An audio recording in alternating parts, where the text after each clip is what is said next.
Olá, boa noite a todas e todos. É com alegria imensa que estamos aqui, recebendo mais uma vez o convite do Núcleo Espírita Alta de Souza para conversarmos um pouco sobre a obra Personagens da Boa Nova. Desde já aproveito para trazer o abraço fraterno da Federação Espírita Pernambucana. E antes de iniciarmos a nossa conversa, convoco a todos a prece inicial. Senhor Jesus, gratos estamos pela oportunidade de estudo e de aprendizado. Rogamos a Ti, Mestre, todo o amparo necessário para que este trabalho transcorra da melhor forma. Que possamos no dia de hoje lembrarmos de Ti, o aniversariante, que temos comemorado ao longo destes dias, e que Tua luz, Mestre amado, possa se fazer presente em nossos corações. Que este Natal seja o Teu Natal, de amor, de paz, de esperança de dias melhores. Que possamos, Mestre amado, termos em Ti a nossa fortaleza, certos de que não estamos sozinhos. E assim, Jesus, contigo nos guiando neste trabalho, com os bons espíritos presentes para nos auxiliar, pedimos a Tua permissão para iniciar este trabalho na Tua paz, no Teu amor, hoje e sempre. Que assim seja.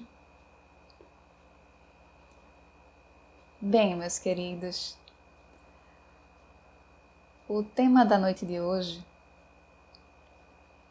vem do capítulo 28 do livro Personagens da Boa Nova. Este é um livro escrito por Maria Helena Marcon. Acredito que alguns de vocês já conheçam, mas em geral não é uma obra conhecida pelos espíritas.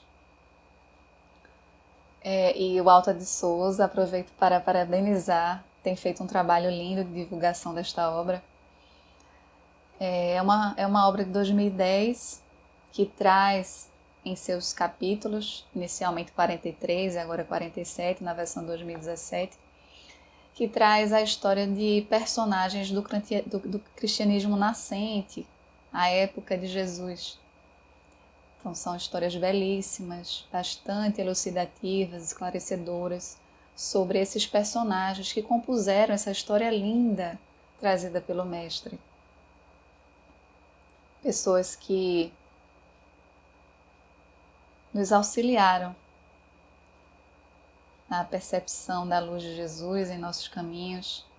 Então, vale a pena a leitura, o estudo e a compreensão dessas histórias. Não é um livro psicografado, é um livro resultado de estudo de 4 anos, duros, árduos, e Maria Helena Marcon traz de uma forma belíssima, essas histórias para que possamos conhecer esses personagens. E o personagem da noite de hoje é um personagem que é intitulado lá no capítulo 28 como o Notável Raban. E a primeira pergunta que eu me fiz foi: o que é Raban? Eu não sabia.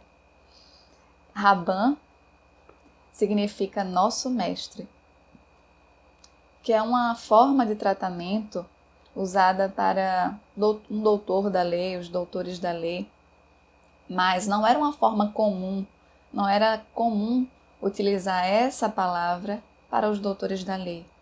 As palavras comuns eram Rab, que significa mestre, e Rabi, que significa meu mestre.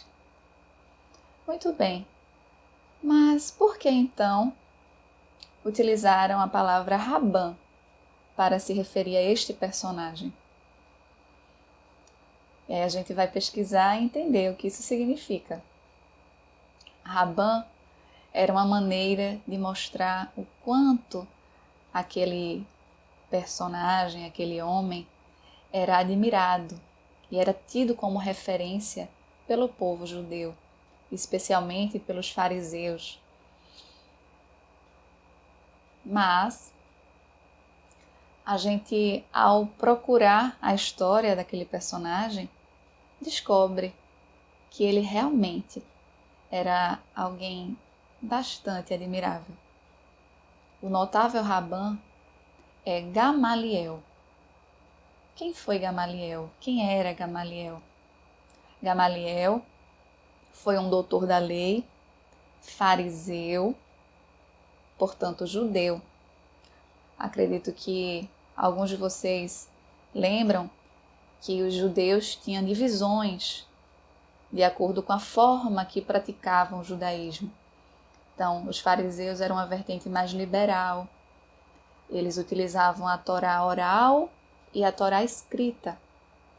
E eles tinham uma simpatia bastante grande do povo. Eles atuavam nas suas atividades em prol do povo.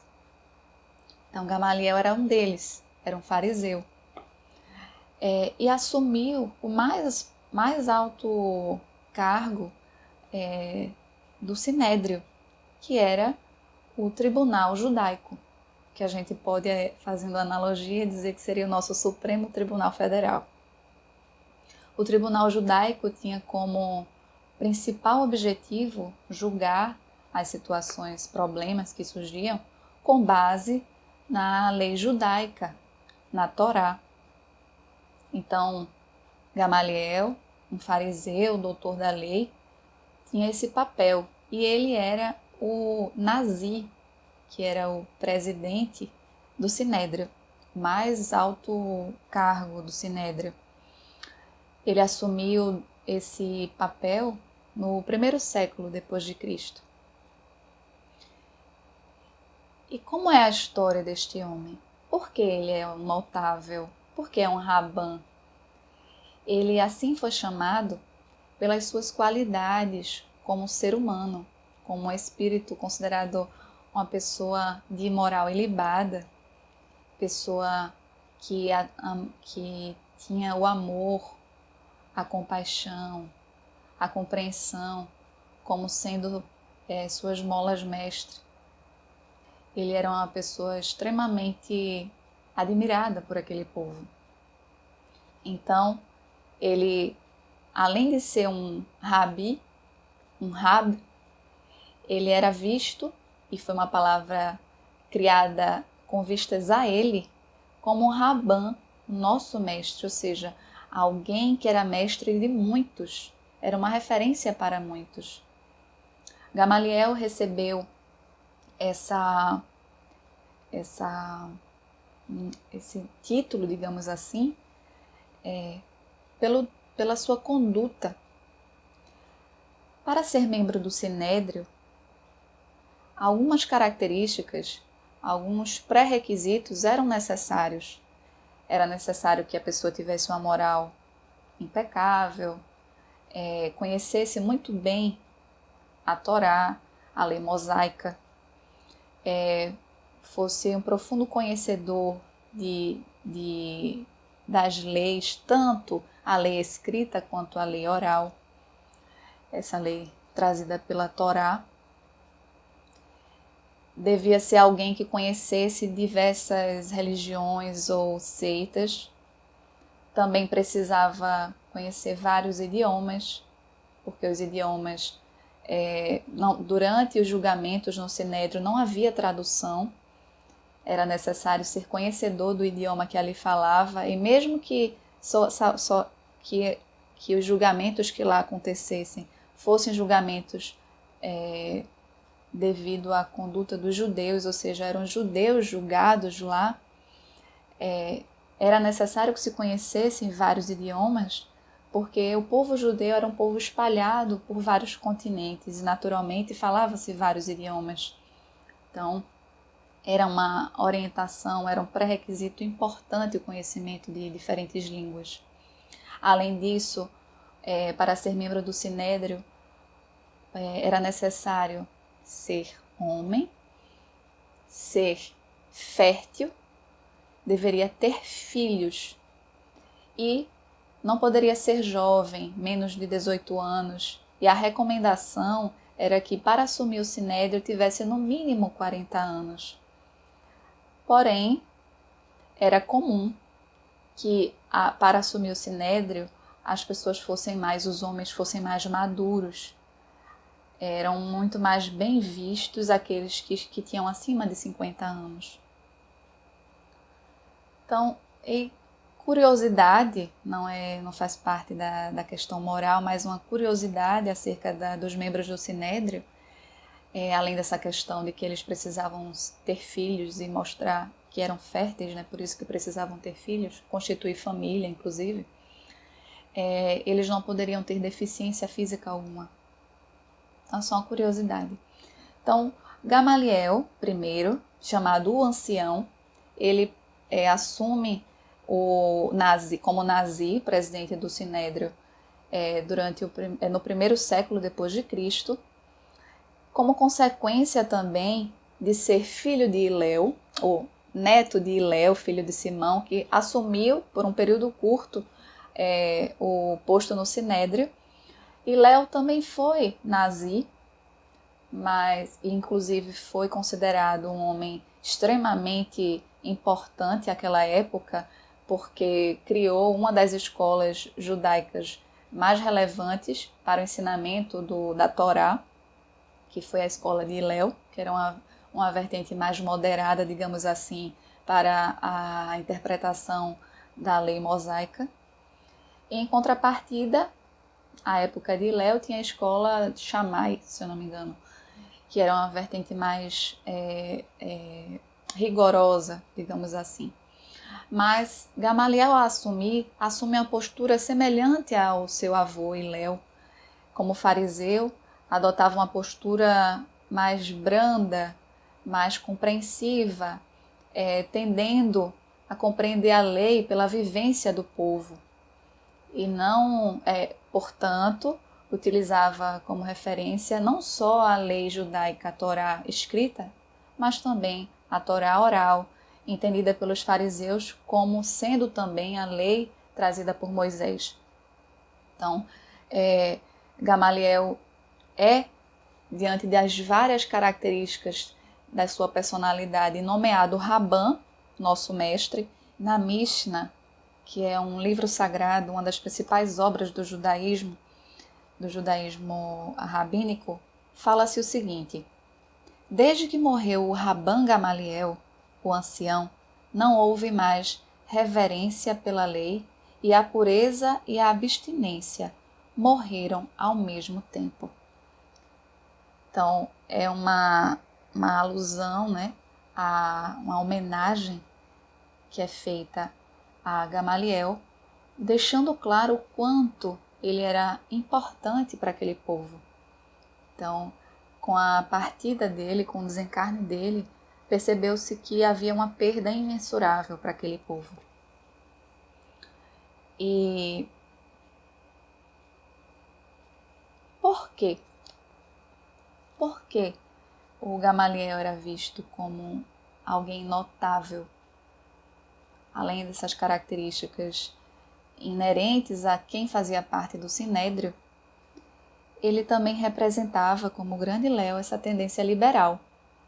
Apresentava opiniões moderadas em relação às leis do sábado, porque havia, a segundo a tradição judaica, não podia se trabalhar no sábado. E a escola de Léo trazia uma interpretação mais branda para essa questão do sábado. Inclusive, existia uma definição de que não podia se fazer julgamentos nos sábados lá no Sinédrio. E dentre outras coisas, mas era uma vertente mais branda, vinda lá da escola de Hilel. Além disso, o Gamaliel também tinha uma interpretação mais branda acerca do casamento e do divórcio, trazendo uma visão diferenciada, principalmente acerca do divórcio, preocupado com a forma que eram mal vistas as mulheres. Então ele trazia uma visão diferente da tradicional acerca do divórcio, entendia o divórcio como sendo algo possível, principalmente trazendo uma ótica que beneficiasse as mulheres, que à época eram bastante prejudicadas por esse fato. Ele não desprezava ninguém, segundo a própria história no capítulo fala. Era um homem afável e bom, não condenava os crentes. Aqueles que falavam grego não eram condenados por ele, porque o idioma corrente à época era o hebraico, né? Mas ele aceitava muito bem aqueles que falavam o grego, porque falar o grego era uma forma de reforçar o Império Romano em Israel, que não era algo visto positivamente. Nem voltava ostensivamente a cabeça quando nas ruas cruzava as mulheres ditas pagãs. Então ele tinha uma conduta amorosa para com todos. Retribuía as saudações dos estrangeiros, o que, face ao formalismo e orgulho farisaico, era tido como um sinal de insigne generosidade.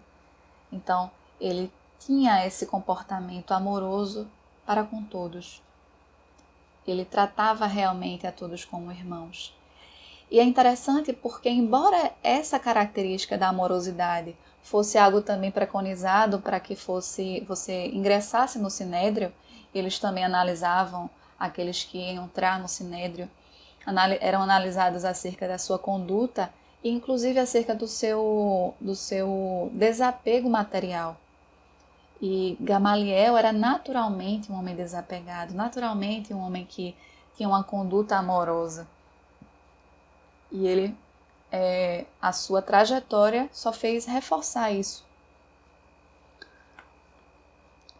Então, segundo a história trazida por Maria Helena Marcon, o Rabban Gamaliel tinha uma profunda mente religiosa e uma consciência perfeitamente reta.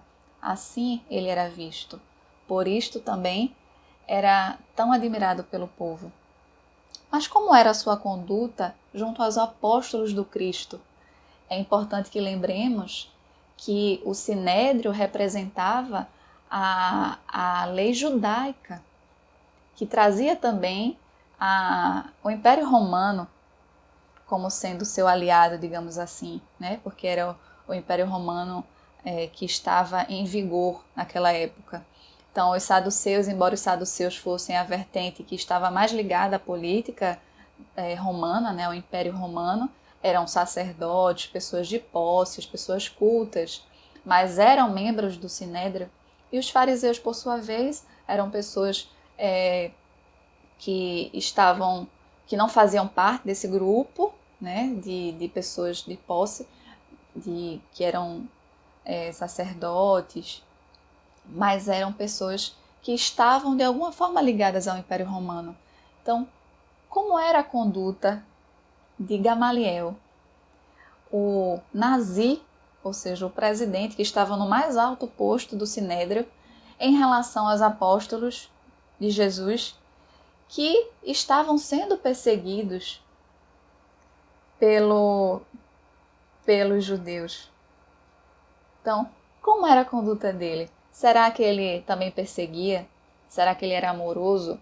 Como era a conduta deste homem? E a história deste personagem deixa claro o quanto ele realmente era um espírito que tinha um destaque, digamos assim, para a época que ele vivenciava. Ele era um doutor da lei, conhecia muito bem a Torá, conhecia muito bem, inclusive, outras religiões, outras seitas, e era uma pessoa amorosa, fazia da sua vivência uma vivência amorosa, com cuidado com o outro, que era preconizado pela lei mosaica também. Não era algo que era, embora não fosse comum, era algo esperado para um membro do Sinédrio. Então, como era essa conduta? trechos da história, né? Eu vou trazer aqui pontos para que vocês percebam como Gamaliel era visto. Quando das primeiras perseguições dos homens do caminho, aqueles que faziam parte da Casa do Caminho, que foi instaurada, criada por Pedro, Casa do Caminho, em Jerusalém, atendendo ao convite de Simão Pedro, visita a Casa do Caminho para melhor conhecer as suas atividades. Daí eu me questionei, o que é que Gamaliel foi fazer na Casa do Caminho se ele era membro do Sinédrio? Será que ele foi às escondidas? Não. Uma das atribuições dos membros do Sinédrio era conhecer as outras denominações religiosas, para que inclusive eles tivessem conteúdo suficiente para compreender e julgar os casos que surgissem caso fossem colocados em pauta. Então, uma das atribuições dos membros do Sinédrio era pesquisar, conhecer, observar o que as outras denominações religiosas, o que as outras seitas traziam. Então ele foi lá conhecer a Casa do Caminho. E ao chegar na Casa do Caminho, ele se emocionou. Por que ele se emocionou? Ele encontrou, após receber esse convite de Simão Pedro, ele encontrou lá um amigo de Cesareia, um amigo chamado Samônio.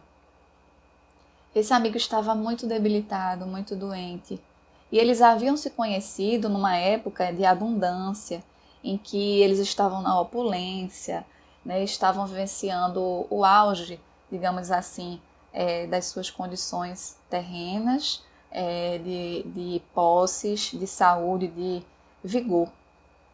E ao encontrar esse amigo lá, esse amigo fala, o Samônio, esse amigo fala do trabalho belíssimo que está sendo realizado pelos membros da Casa do Caminho. E esse amigo é acolhido, inclusive, por aqueles que fazem a Casa do Caminho. É cuidado. Ele estava abandonado pela sua família. E ele fala que esse amigo Samônio enaltece o trabalho dos seguidores e seguidores de Jesus, né? E essas observações trazidas por Samônio penetram de uma forma intensa o espírito, os sentimentos de Gamaliel, que tinha um coração justo, né? Então ele pensa, nossa, como? Como pode ter algo ruim de algo tão bom? Como podem julgar tanto a Casa do Caminho, esses homens que se dizem apóstolos de Jesus, se eles estão fazendo um trabalho tão bonito? Então Gamaliel fica se questionando acerca disso. Se questiona naturalmente. Então, na sequência, o sábio Rabã, que é o Gamaliel, nosso mestre, felicita os companheiros de Jesus pela obra que realizavam na cidade, reconhecendo, portanto, o que estava sendo feito pelos apóstolos em Jerusalém, através da Casa do Caminho, tecendo algumas considerações a respeito de cuidados que Pedro deveria tomar, com o intuito de aparar os golpes de violência que cedo ou tarde haveriam de chegar. Isso porque esse trabalho dos apóstolos estava sendo muito visto, estava saltando aos olhos da população judaica. Então eles eram naturalmente criticados, porque eles não eram judeus seguindo o judaísmo, né? Eles não estavam seguindo o judaísmo, havia uma cisão aí. Eles agora eram cristãos.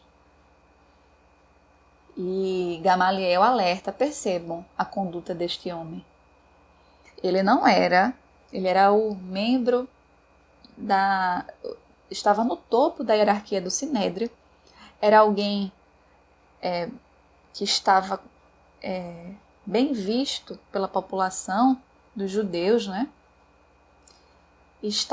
todos os holofotes se voltavam para ele, mas ele não hesitou em falar a Pedro e a falar a Pedro o que seria bom ser feito para que eles não ficassem em tanta evidência, e ainda parabenizou o trabalho. Isto porque esse perfil era um perfil possível entre os fariseus, que era a vertente mais liberal do judaísmo, compreendendo que o amor, que a irmandade entre os homens se fazia presente ali naquele momento, que eles estavam trazendo bons frutos para a população. E ele foi presenteado por Simão Pedro com os apontamentos de Mateus, antes Levi.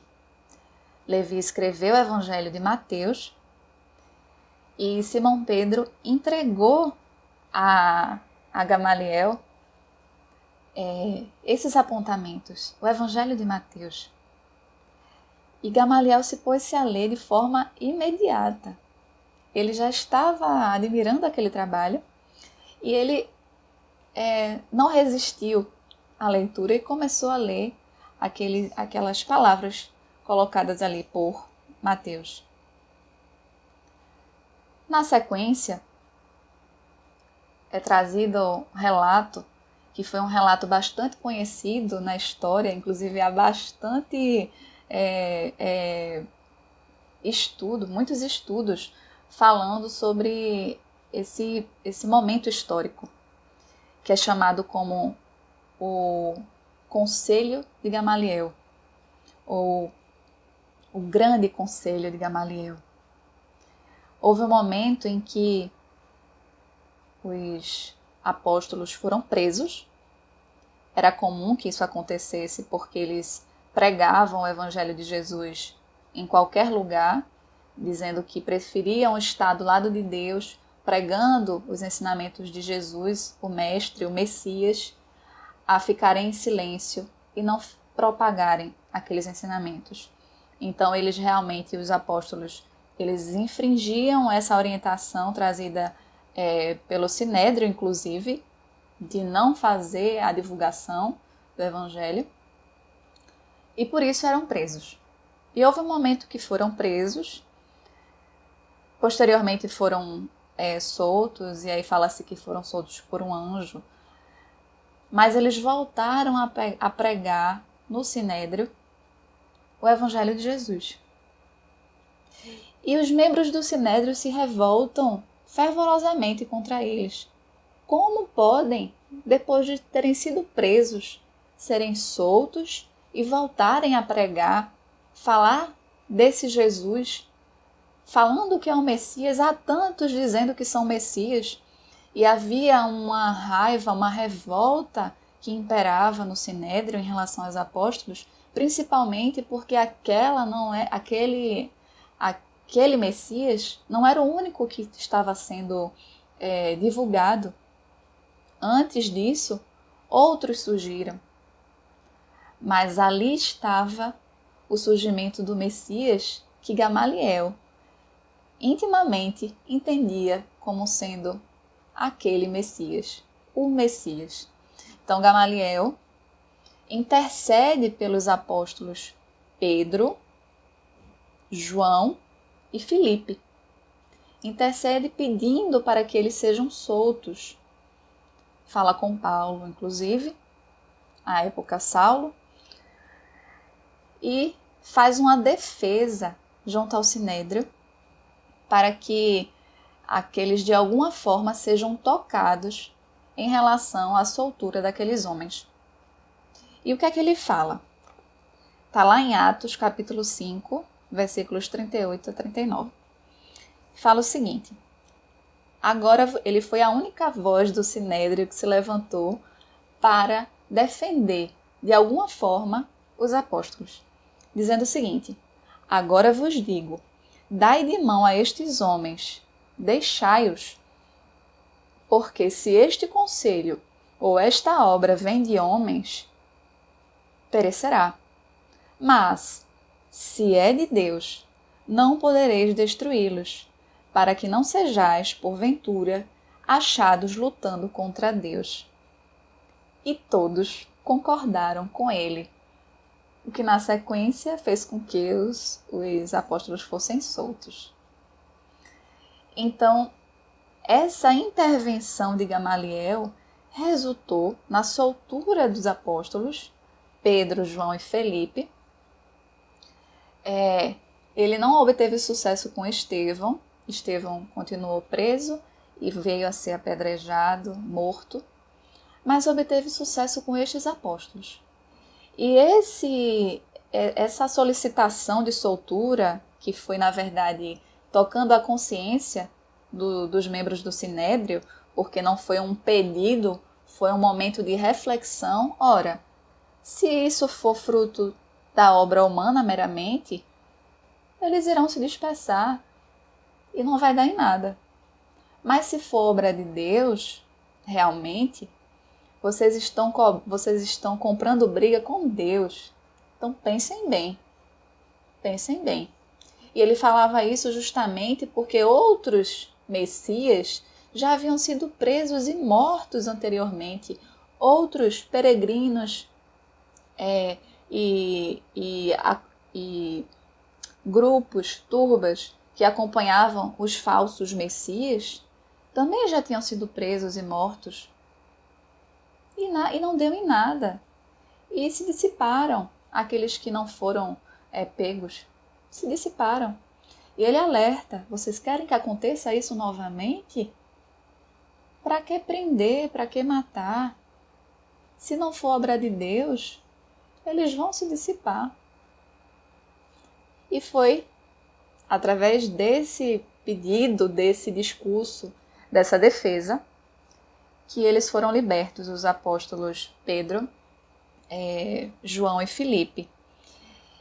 E a história deixa claro que foi através deste momento histórico de soltura que foi possível a divulgação do Evangelho. Se não houvesse esse momento, se talvez eles tivessem ficado presos ou viessem a morrer, como houve com Estevão, haveria um comprometimento significativo da divulgação do Evangelho de Jesus.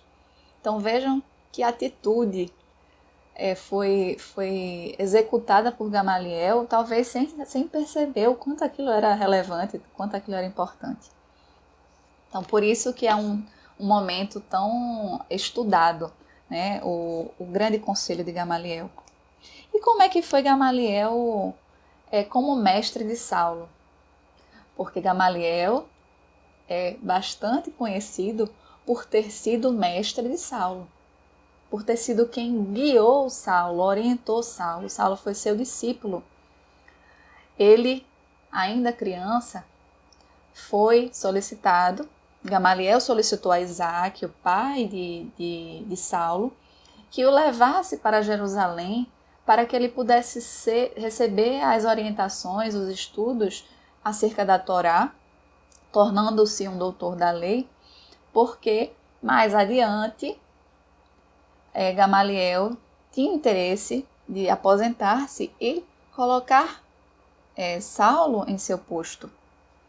Então, esse foi um pedido que Gamaliel fez a Isaac, o pai de Saulo.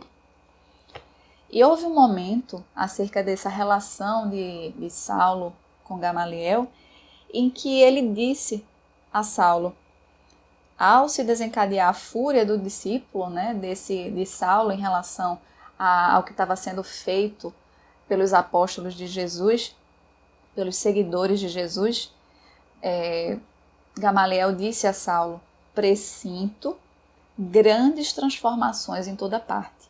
Então Gamaliel já mostrava o seu lado sensitivo, já percebia que transformações estavam por vir, embora ele conhecesse muito bem Saulo. Como, de repente, Saulo iria se transformar? Ele sabia o perfil de Saulo, mas ele tinha esperança, ele percebia que algo estava por vir. E após o episódio de Damasco, que foi o encontro que Saulo teve com Jesus, em que ele, de fato, compreende quem é Jesus, ele é iluminado, digamos assim, acerca do que Jesus representa e é de fato convertido.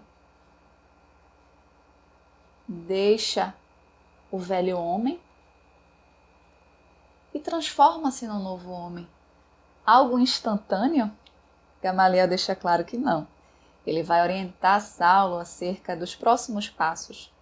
Então, Saulo fala com Gamaliel acerca do que se passou em Damasco. E Gamaliel se retirara nesse momento, né, em que Saulo fala com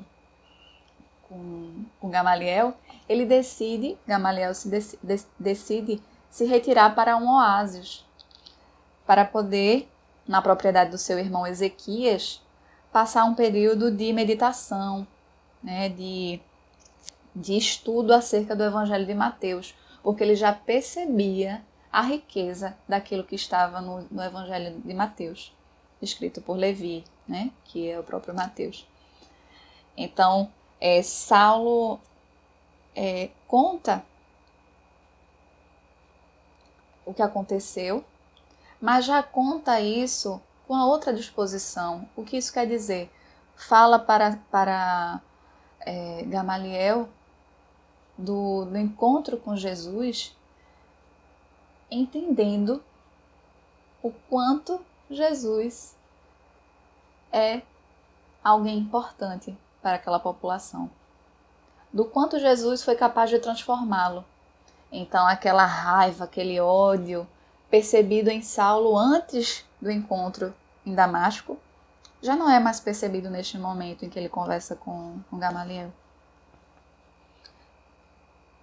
Envolvido numa grande paz anterior, Gamaliel, realmente alquebrado, recebeu o antigo discípulo com alegria. Neste momento, ele recebe Saulo com alegria. Seria o último encontro entre eles dois. Depois do encontro na estrada de Damasco, ele vai à procura do Rabã e eles se encontram pela última vez.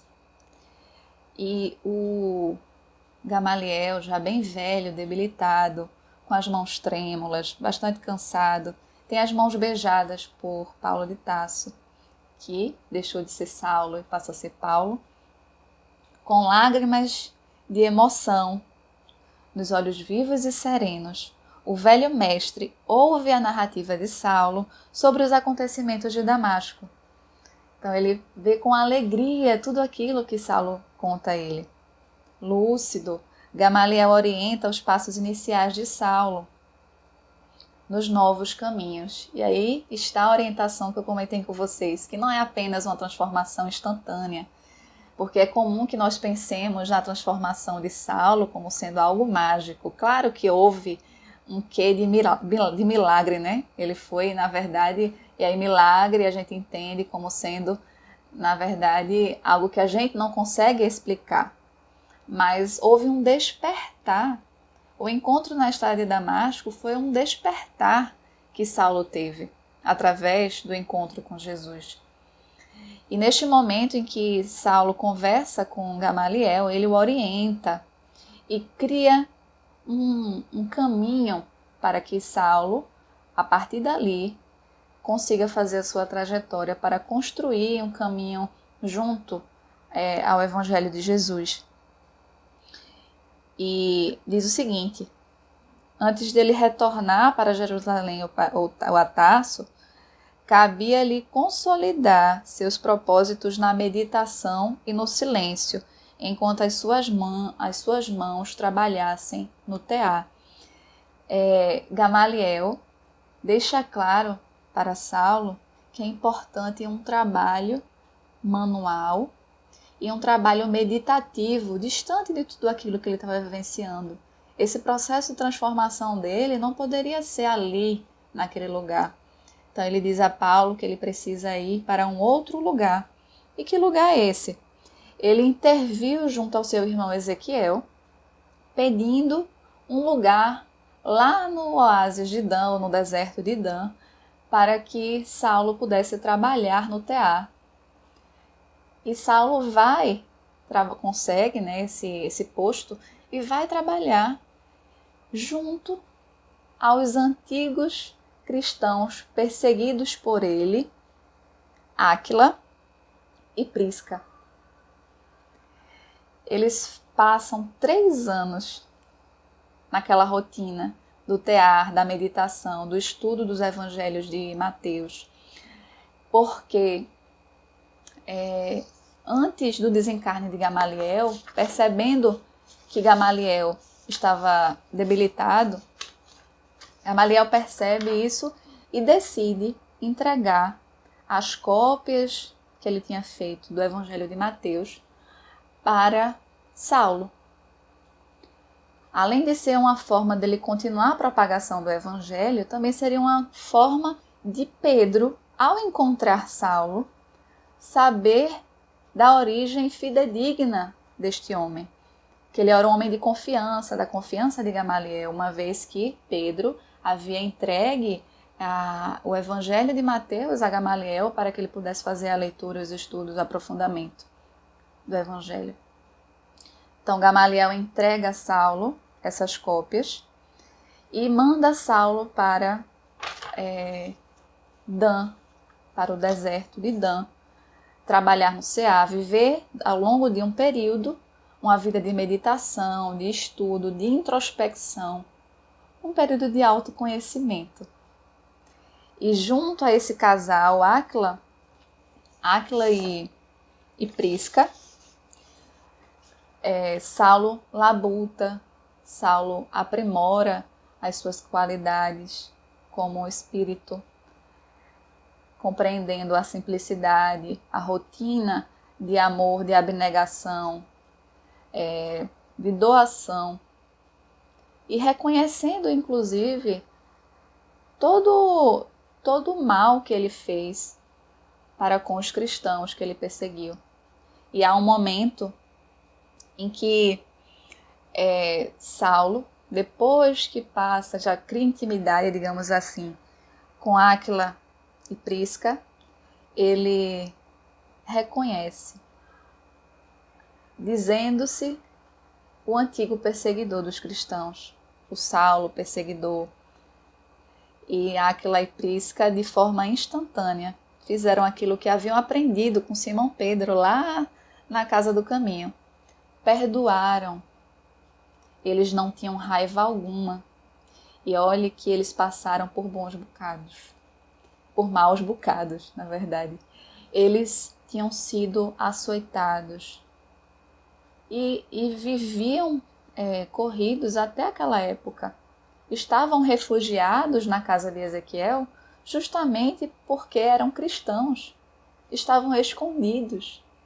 E a partir daquela relação de amizade que se cria entre Áquila e Prisca, que era um casal que vivia uma relação de amor, de amizade, de compreensão, de empatia, de entendimento do Evangelho de Jesus de forma profunda, eles ficam em parceria com Saulo para a instituição do Evangelho por todas as cidades que eles haviam planejado para construir a igreja, digamos assim, do Cristo.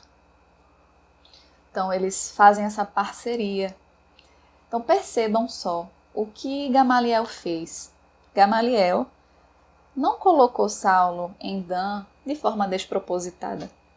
Ele sabia o que ele estava fazendo. Ele não colocou ele lá junto a Áquila e Prisca de forma coincidente. Ele sabia que Saulo precisava ainda transformar-se, precisava ainda reconhecer o mal que havia feito. Embora Saulo, como doutor da lei, fizesse tudo aquilo achando que estava fazendo o seu melhor para Deus. Mas ele reconheceu com o passar do tempo que isso não era verdade. Então essa conduta de Gamaliel junto a Saulo fez surgir um Saulo que transformou-se de fato no Paulo de Tarso, aquele homem transformado, cheio do amor de Deus, cheio da paz, da abnegação, do reconhecimento do outro como irmão, sem distinção. Gamaliel proporcionou a Saulo essa transformação, colocando-o num processo de autoconhecimento no deserto de Dan. Confiando-lhe ademais assim, e ao confiar-lhe essas anotações, como eu já falei anteriormente, as anotações de Mateus e as cópias que o próprio Gamaliel havia feito de forma manuscrita, ele deixa claro que ele quer que Simão reconheça Saulo ao encontrá-lo novamente. Então, vejam só que homem fantástico foi Gamaliel. Ele foi realmente o mestre de Paulo. Ele foi alguém que permitiu, que proporcionou a Paulo impulsioná-lo aos caminhos do Evangelho. E quem foi Gamaliel, o cristão? Houve um tempo em que Gamaliel se afastou do seu trabalho junto ao Sinédrio, deixando todas as suas práticas religiosas do judaísmo, o que naturalmente o faz ser reconhecido como um cristão convertido. Ele, ao conhecer o Evangelho de Mateus, ele se transforma, compreendendo que aquilo é algo novo, que foi de fato o Messias que veio. E a sua família, percebendo doente, velho, não lhe dava tanta atenção assim. Mas Gamaliel era um homem evoluído, um espírito que era além do seu tempo. Então ele tinha realmente se convertido ao cristianismo através dos seus estudos com o Evangelho de Mateus e da sua vivência com a Casa do Caminho. E devido a isso, é possível também observar, em relação a esse perfil de Gamaliel como cristão, que Gamaliel salvou os apóstolos lá da prisão no Sinédrio, que poderia ter gerado a morte, e foi a sua atitude que permitiu salvar a igreja.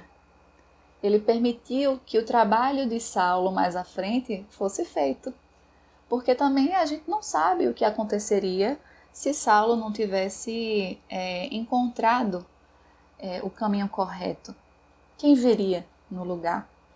Mas Gamaliel preparou esse caminho, libertou os apóstolos das prisões do Sinédrio e permitiu que a igreja fosse constituída, edificada mais adiante com Paulo. E na história trazida por Maria Helena Marcon, fala o seguinte: se não o declarou publicamente, suas diligências no Sinédrio salvaram a comunidade nascente, ou seja, salvaram o cristianismo nascente à época. Orientou Paulo na moderação e depois aconselhou ao período de retiro para amadurecimento das ideias. Lá no deserto de Dan, trabalhando no tear, lendo o Evangelho de Mateus. Foi quem o introduziu de forma sutil ao exame da Boa Nova, após sua estrada de Damasco, dizendo o seguinte: Gamaliel disse a Saulo: vejo-te no futuro dedicado a Jesus, com o mesmo zelo ardente com que te conheci, consagrado a Moisés. Vejam só. Se o mestre te chamou ao serviço, é porque confia na tua compreensão de servo fiel. Quando o esforço das mãos te haja granjeado a liberdade para escolheres o novo caminho a seguir, Deus há de abençoar-te o coração, para difundires a luz do Evangelho entre os homens, até ao último dia de vida aqui na terra. Vejam, palavras de esperança e de certeza, de fé, de que Paulo um dia faria o que fez. Então, Gamaliel era um espírito muito bem orientado também. Ele sabia o que estava fazendo. E o que é que a gente pode trazer como conclusão acerca dessa história, deste homem, desse espírito que tanto bem trouxe à humanidade, que embora fosse um grande homem no Sinédrio, o que o fez de fato se transformar nesse ser admirado foram as suas pequenas ações. Foi a sua conduta de homem reto, correto, homem que agia com amor, homem que se colocava no lugar do outro. E este era o diferencial de Gamaliel. Que reflexões a gente pode trazer, né, dessa vida dedicada às leis de Deus? Inicialmente, a Torá e logo após aos ensinamentos do Evangelho de Jesus. Mas como Jesus mesmo diz, eu não vim destruir a lei. Então, todo arcabouço que Gamaliel tinha acerca da lei mosaica fazia parte sim da construção daquele homem.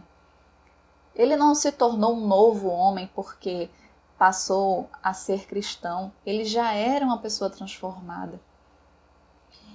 E quando eu li essa história acerca de Gamaliel e a história dele, conheci um pouco sobre as características psicológicas deste homem, foi inevitável. Eu tinha que associar isso, é natural, ao homem de bem. Ele foi de fato um homem de bem. Ele não era um homem perfeito, com certeza não era, mas ele era um homem de bem. E a gente vai resgatar essa história do homem de bem, que é oportuno para esse período natalino, para as resoluções de novo ano que a gente sempre faz, né? É natural que façamos. Que possamos ser homens e mulheres de bem, resgatando aquilo que Jesus nos pede, resgatando a conduta de amor, de paz.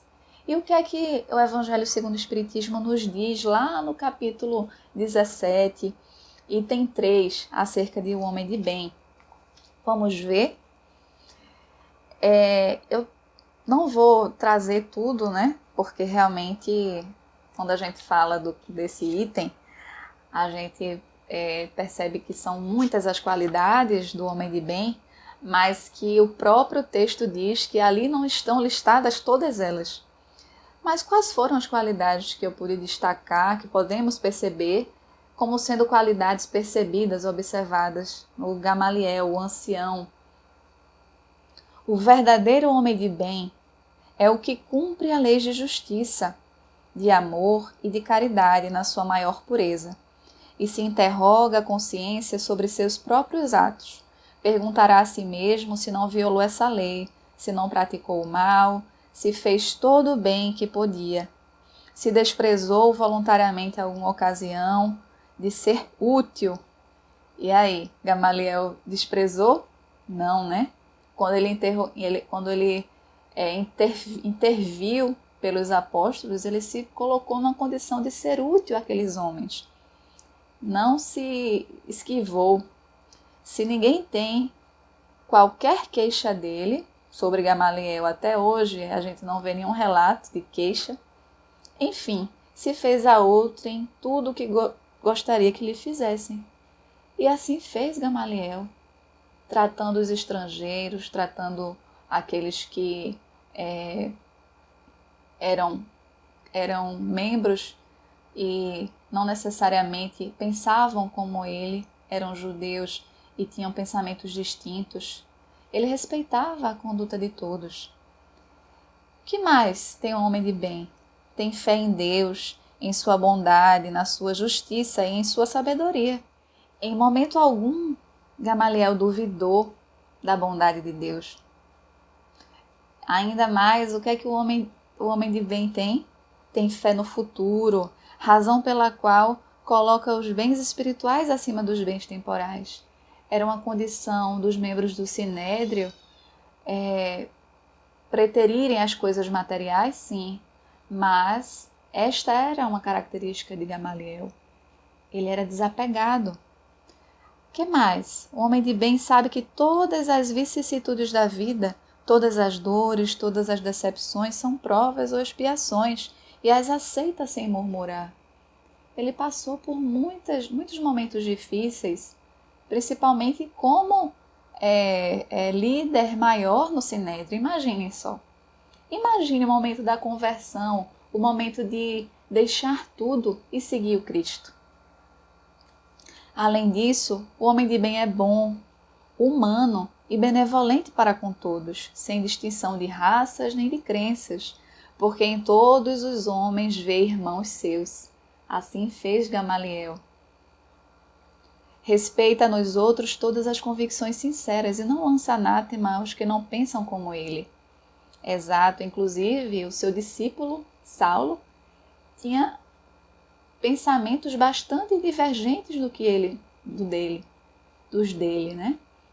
E ele conduziu sabiamente Saulo. Não se compraz em rebuscar os defeitos alheios, nem evidenciá-los.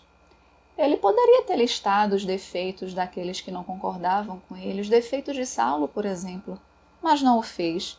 Se a necessidade a isso o obriga, procura sempre o bem que eu possa atenuar o mal. Ele estuda suas próprias imperfeições e trabalha incessantemente em combatê-las. Então, o que foi que Gamaliel fez ao meditar, ao se ficar recluso na residência do seu irmão? Ele meditou, ele pensou na sua conduta, ele estava fazendo um processo de autoconhecimento, revisando sua conduta. Isso, um homem velho, um ancião. Vejam só, a gente sabe que é difícil isso acontecer quando a gente tem uma idade avançada, não é mesmo? Mas Gamaliel estava apto a fazer isto, estava pronto, aberto aos ensinamentos de Cristo. E finalmente, não esgotando aí todas as características do homem de bem, finalmente o homem de bem respeita todos os direitos que as leis da natureza dão aos seus semelhantes, como gostaria que respeitassem os seus. Então, essas são as características de homem de bem que eu trouxe só para que pudéssemos trazer uma analogia da conduta de Gamaliel, porque a conduta dele reflete sim a conduta do homem de bem. E nós, o que temos feito para sermos homens e mulheres no caminho do bem? Que possamos, meus irmãos, neste Natal, respirarmos, pensarmos, analisarmos nossa conduta e tentarmos listar que condutas devo corrigir, que condutas minhas são louváveis, o que posso melhorar. Que o Natal seja transformação, que o Natal seja renascimento, que o Natal na vida de cada um de nós seja a oportunidade única de ver o Cristo como Ele o é, como pessoa simples, cheia do amor, da paz, da harmonia. Que possamos nos encher desse amor, dessa paz.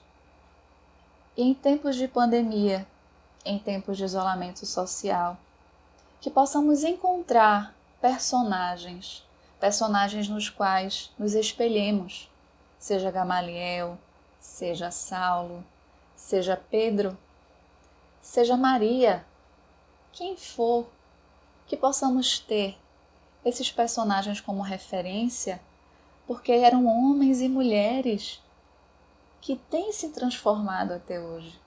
Homens e mulheres que nos servem de exemplo, que possamos ver os personagens da Boa Nova como sendo pessoas, como sendo espíritos nos quais podemos todos nos espelhar. Tenhamos esperança de dias melhores. E assim, meus irmãos, certos do amparo da espiritualidade amiga, eu rogo a Deus, rogo a Jesus, que o seu Natal seja um Natal de paz, de amor, independente de onde você esteja. Que possamos nos conectar ao Mestre certos de que nunca estamos sozinhos. Muita paz, muito amor, hoje e sempre. Que assim seja.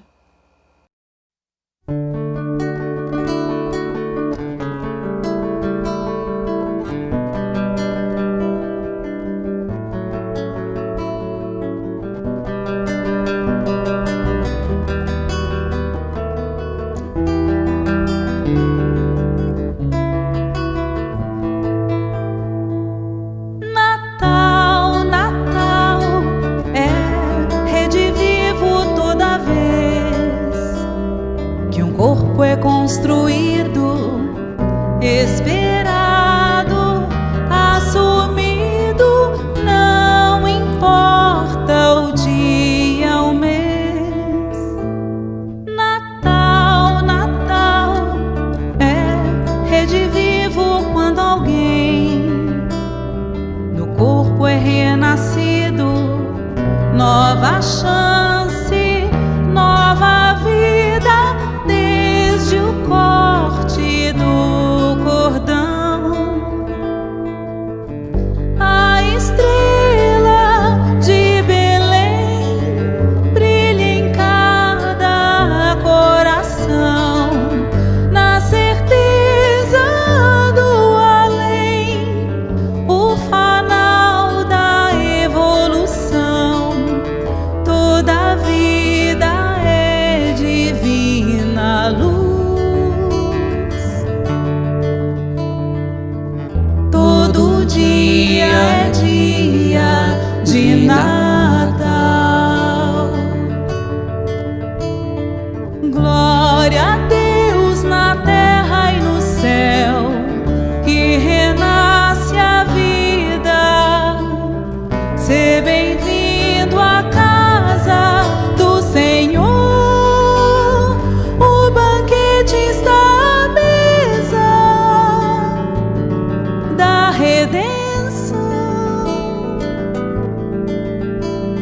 Glória a Deus na terra e no céu, que renasce a vida. Ser bem-vindo à casa do Senhor. O banquete está à mesa da redenção.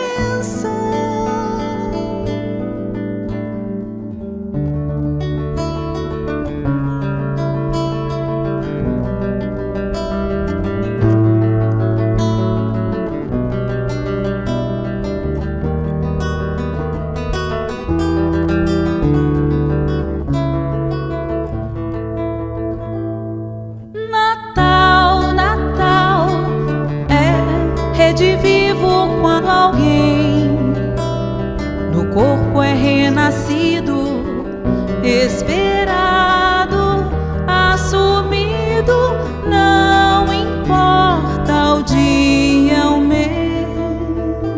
Natal, Natal, é redivivo quando alguém no corpo é renascido. Nova chance, nova vida, desde o corte do cordão. A estrela de Belém brilha em cada coração, na certeza do além, o fanal da evolução. Toda a vida é divina luz, todo dia é dia de Natal. Glória a Deus na terra e no céu, que renasce a vida. Ser bem-vindo à casa do Senhor. O banquete está à mesa da redenção.